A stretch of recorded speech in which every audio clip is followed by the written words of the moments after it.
from the Saudi-led OPEC Plus group will allow Russian President Vladimir Putin to finance the war in Ukraine. Last week, OPEC Plus announced its largest cuts in oil production since the start of the pandemic, citing instability in the global economy. This move will allow Russia, the world's second largest oil exporter, to raise the prices of its own fuel. Well, yeah, I wish life were that easy. I wish we could just tell China, you're doing horrible things. We're not going to deal with you anymore.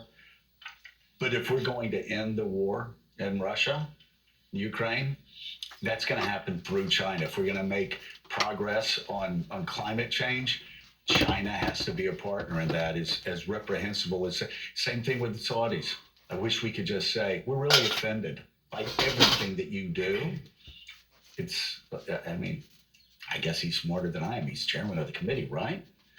But I don't think most diplomats would say life's that easy. Yeah, how many times have we said we need to reevaluate our relationship with Saudi Arabia? 9/11, Jamal Khashoggi, this move by OPEC Plus. It never quite seems to happen because we are reliant on the Saudis on the world stage.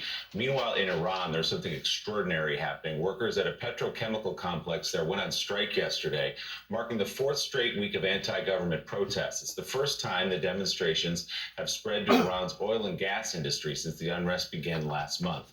Before that, it was mostly small businesses that had closed their doors in support of the movement.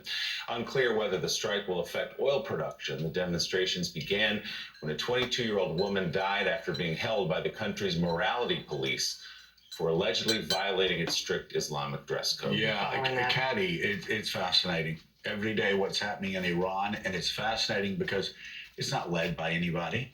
It's an uprising of women and girls, middle school girls, professional women.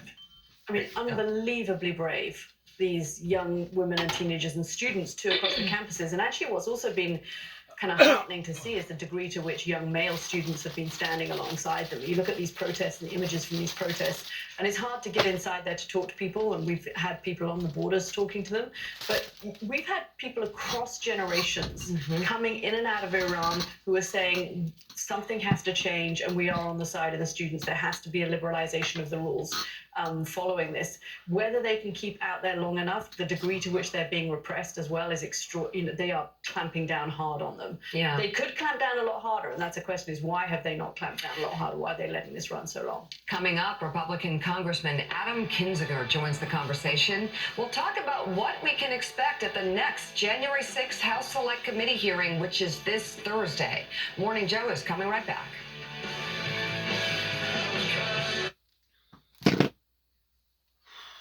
There's no doubt that we have been bamboozled by the Saudi Arabians that have undercut, backstabbed, burnt the candle on both ends.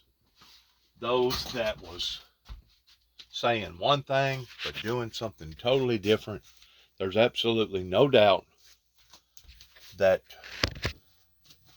we, American people, need to awaken to the type of hypocrisy that they have played us off on in not only the oil, but also the terrorists, because they are a known sponsored terrorist group for years and years and years that wanted to up the ante and giving people the ability to reach out and to harm and hurt and to bring destruction into that many more people's lives. Good luck to all of us. Shalom.